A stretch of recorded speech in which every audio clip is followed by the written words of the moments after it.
একটি কেক, একটি ছোট্ট কিচেন আর একটি গানের ক্যাপশন। এই তিনটি জিনিস কিভাবে আবার আলোচনায় নিয়ে এলো ভি আর জেনিকে? শুধু কি কাকতালীয় মেল, নাকি সত্যিই কোনো গল্প লুকিয়ে আছে এই পোস্টগুলোর মাঝে? স্লো জুম ইন ভি ও জেনির ইনস্টাগ্রাম পোস্টে।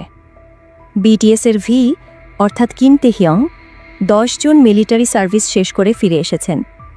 ডিসচার্জের পরদিনই তার ইনস্টাগ্রাম পোস্ট হয়েছে ভাইরাল। আর সেই সঙ্গে ফিরে এসেছে পুরনো এক গুঞ্জন, জেনি ও ভি এর সম্পর্কের ইঙ্গিত। ভি এর একটি ছবিতে দেখা যায় একটি কেক, যার ওপরে লেখা I am happy to be with you.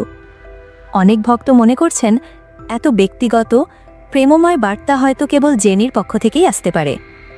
পরবর্তী ছবিতে ভি এর ব্যাকপ্যাকে দেখা যায় একটি নীল টেডি বেয়ার কিচেন, যা অনেক আগে জেনির ব্যাগে পাওয়া গিয়েছিল এক ব্ল্যাক কালারে। আর পোস্টের ক্যাপশন ছিল লাভ মি টেটে, এবং ব্যাকগ্রাউন্ড মিউজিকে ছিল লাভ মি জে জে গানটি।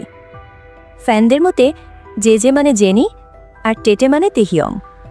কোরিয়ান দম্পতিরা এমন নাম আদর করে একে অপরকে ডাকেন। ফটো ও ক্যাপশন স্ক্রিনশট দিয়ে ভিজুয়াল সাপোর্ট। জেনিও নিজে একটি পোস্ট দিয়েছিলেন তার আগের দিন। দ্বিতীয় ছবিতে ছিল কয়েকটি ছড়ানো চিঠি, আর একটিতে বড় করে দেখা যাচ্ছে একটি টি।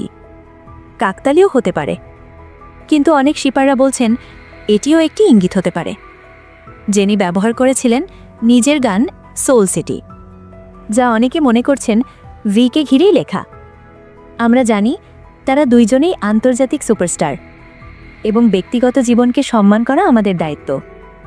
এই ভিডিও শুধু ফ্যানদের পর্যবেক্ষণ ও সামাজিক মিডিয়ার আলোচনার ভিত্তিতে তৈরি।